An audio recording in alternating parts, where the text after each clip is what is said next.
Bueno, hoy vamos a trabajar del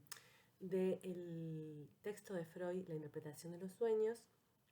Eh, es un libro de Freud, digamos, del año 1900.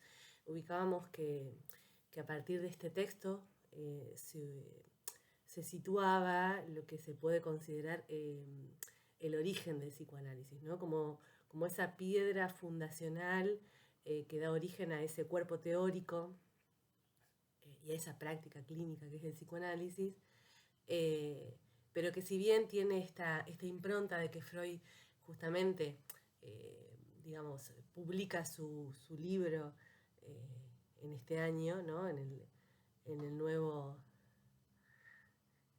en ese nuevo siglo que se ubica, ya lo tenía preparado tiempo antes. Y ubicábamos que hay textos que están digamos, que son anteriores a la interpretación de los sueños, que también podemos considerarlos psicoanalíticos, ¿sí? No es que sería lo pre-psicoanalítico lo que está anterior al texto de la interpretación de los sueños. Con respecto a la interpretación de los sueños, vamos a tomar dos cuestiones principales, podríamos detenernos en un montón de cuestiones del texto en sí. Nosotros lo vamos a poder tomar para ver la cuestión, tanto sea de los sueños en sí mismos, ¿no? De la interpretación, de cómo se interpretan los sueños y cuál es la importancia de los sueños en psicoanálisis, pero también tenemos ahí un modelo, ¿sí? De lo que es el aparato psíquico, conocido como primera tópica. Hoy nos vamos a centrar particularmente en el capítulo 7, que es uno de los capítulos más ricos, más condensados, con respecto a lo que tiene que ver con el funcionamiento del aparato.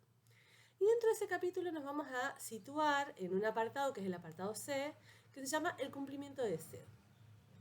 Y lo que vamos a intentar situar ahí tiene que ver con el cumplimiento de deseo en el sueño, pero también cómo podemos pensar el cumplimiento de deseo en la vida psíquica en sí misma, ¿sí? Es decir, pensemos que cuando Freud está teorizando acerca del sueño es porque esto le permite entender algo de la sintomatología, ¿sí? de las pacientes de la época, del síntoma, es decir, el sueño le permite comprender algo del funcionamiento del síntoma y de la estructura del síntoma, es decir, cómo se arma un síntoma.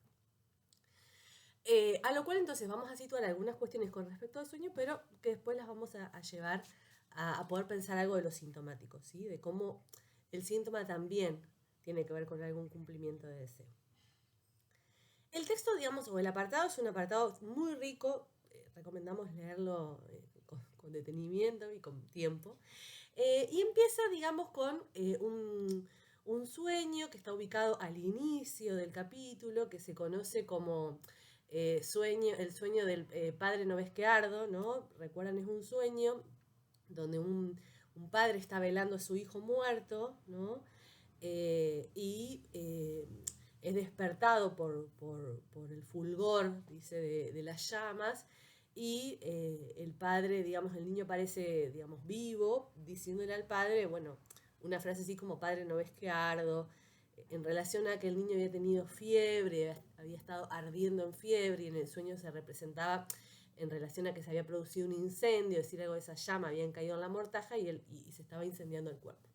Bueno, lo interesante es que Freud ahí ubica que sería un sueño de angustia, ¿sí? Pero lo que Freud está diciendo ahí es que en verdad ese sueño cumpliría un deseo, que es, en este caso, el deseo de que ese hijo esté vivo, ¿no? Este capítulo, o este apartado, el punto C, empieza trayendo este sueño y ubicando esto. Bueno, en este sueño, digamos que es un sueño de angustia, ¿no? Podemos ubicar que hay un cumplimiento de deseo. El cumplimiento de deseo tiene que ver con ver al hijo con vida.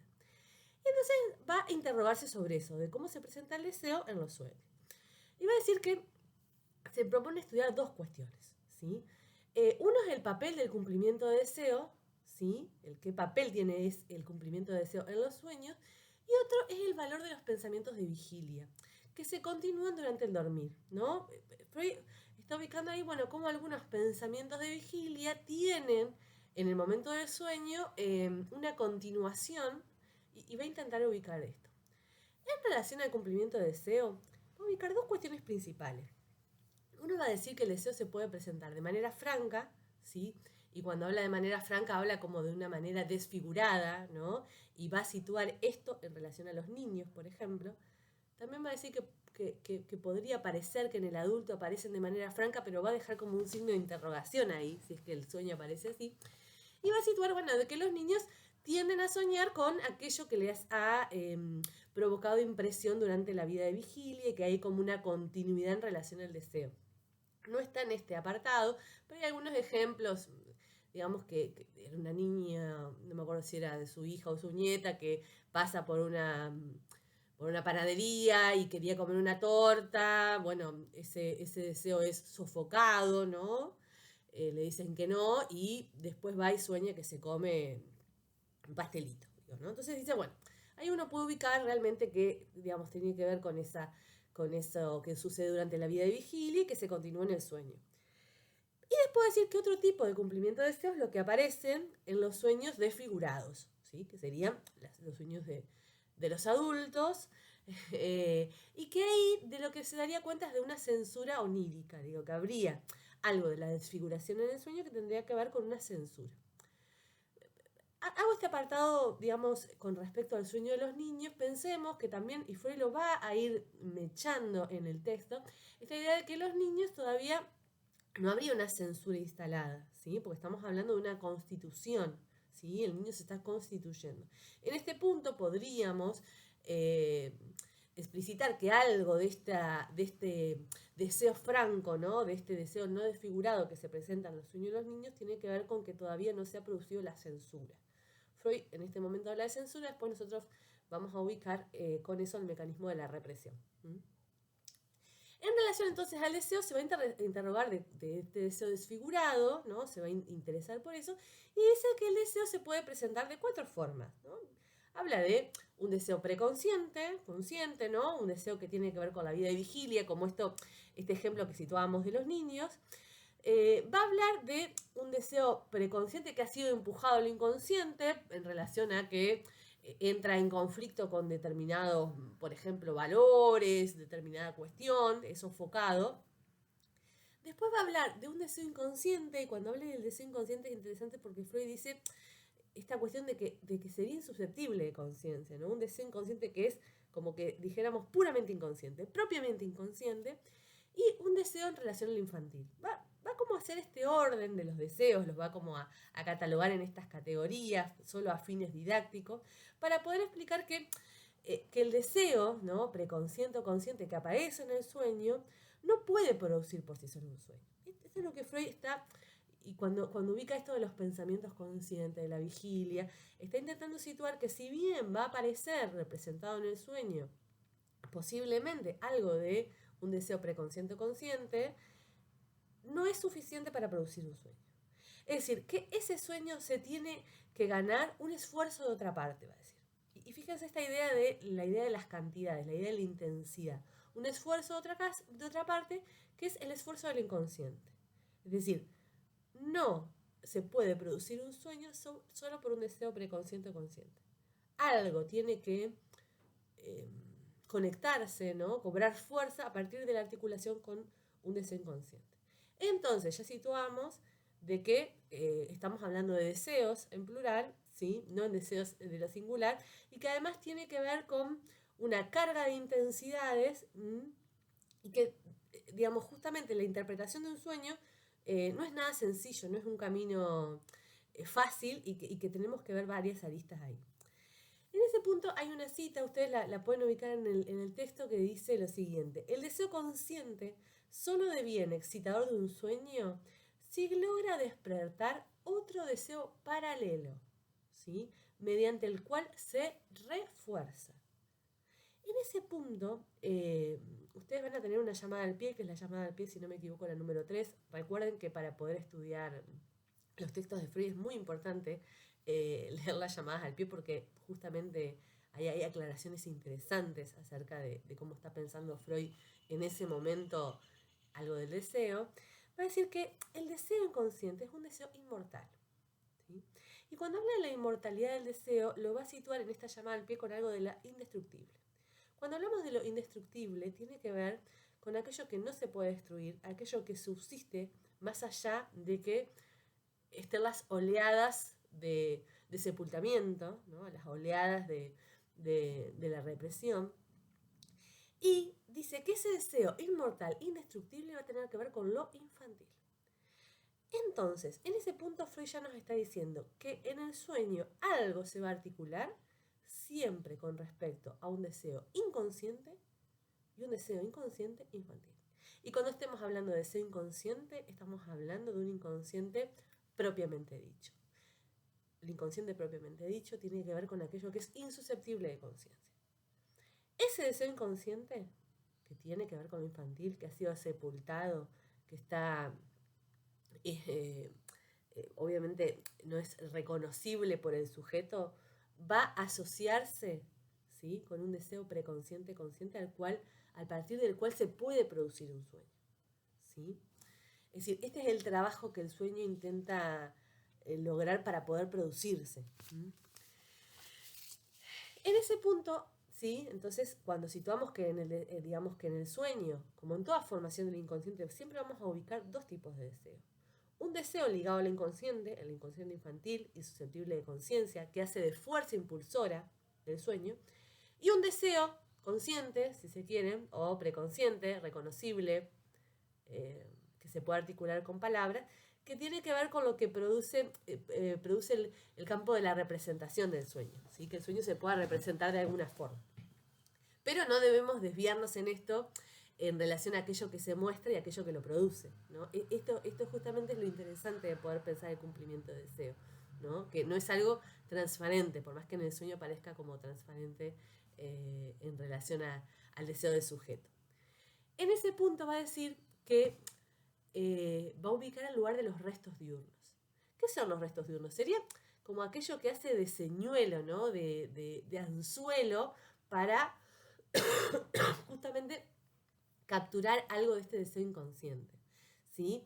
Y ubican estos restos diurnos y dice que en el sueño uno siempre puede ubicar algún resto del día anterior, algún elemento, alguna representación, alguna vivencia que haga de señuelo para que el sueño se arme, ¿sí? Lo que uno no debe desviar la atención es que no tiene que ver con ese resto diurno o con ese deseo preconsciente que se manifiesta ahí, sino que eso justamente hace de anzuelo, de señuelo, para que el sueño se produzca. En ese punto va a situar que los sueños de angustia y displacer tienen que ver con cumplimientos de deseo, que obviamente hablamos de un psicoanálisis, entonces se trata justamente de analizar ese punto y de buscar cuáles son esos mojones que nos van a ir dando las claves de desciframiento del sueño. Y va a decir también, y este punto es muy interesante para pensar, va a hablar de los sueños punitorios, ¿no? Podemos decir los sueños como de culpa. Y va a ubicar ahí el lugar del yo en la formación del sueño. Esto también es interesante situarlo porque muchas veces cuando se piensa en el trabajo del sueño o en el sueño en sí mismo, se lo piensa como un proceso netamente inconsciente. Y lo que Freud está hablando es que tiene que ver con un proceso ligado al aparato psíquico y donde el yo también tiene su lugar ahí. Y también va a manifestar algo de lo yoico en ese sueño. Entonces va a hablar en ese punto de los sueños punitorios. ¿Qué quiere decir esto? Que no atañen solo al inconsciente, ¿sí? Digamos, es imposible poder formar un sueño si no tiene que ver justamente con esta vinculación con algo de lo preconsciente o lo consciente, con este resto diurno. En ese punto va a traer un sueño propio. Freud trae muchos sueños propios. Es el sueño con respecto a su hijo que estaba en la guerra. Bueno, es interesante porque ese sueño tiene todos los condimentos. Tiene el resto diurno, tiene el deseo preconsciente, el deseo inconsciente, tiene algo de lo infantil de Freud, ¿no? Algo de su propia historia, algo en relación a lo infantil. Hay dos cuestiones también. Uno es una escena infantil, ¿sí? Una vivencia accidental, y otro es en relación a un deseo infantil, indestructible, inmortal, que tiene que ver con el deseo de grandeza. Es muy interesante que lo lean porque van a ver todos los elementos en ese sueño. Y en ese punto hay una metáfora que es muy interesante, que dice Freud, habla del sueño en relación a empresarios y capitalistas, ¿no? Y dice que el empresario aportaría la idea, ¿sí? La idea del sueño, la representación, la palabra con respecto a ese sueño, aquello que tiene que ver con lo preconsciente, ¿no? Aquello que tiene que ver, si se quieren, con el resto diurno. Pero para que el sueño se produzca o para que el empresario pueda producir necesita el capital. El capital tiene que ver con la fuerza, ¿sí? La fuerza de trabajo. Entonces en ese punto va a decir que el capital, la fuerza impulsora del sueño, tiene que ver con lo inconsciente.